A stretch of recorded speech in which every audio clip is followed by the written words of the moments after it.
एक नन्ही सी बच्ची चांदनी रात में समंदर के किनारे टहल रही थी। अचानक लहरों के नीचे से नीला नूर निकला, जैसे कोई राज बता रहा। वो जादू की तरह पानी के अंदर उतर गई और बुलबुलों ने उसका रास्ता रोशन कर दिया। पानी के अंदर एक नूरी शहर था, मोतियों के महल और रंगीन मछलियां हर तरफ तैर रही थीं।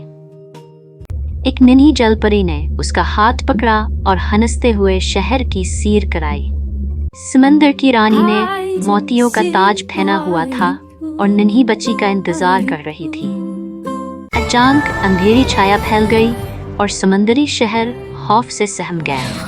नन्ही बच्ची ने सुनहरा शंख उठाया और रोशनी अंधेरों को काटने लगी। रोशनी ने अंधेरों को शिकस्त दी और समंदर की मखलूक खुशी से नाचने लगी।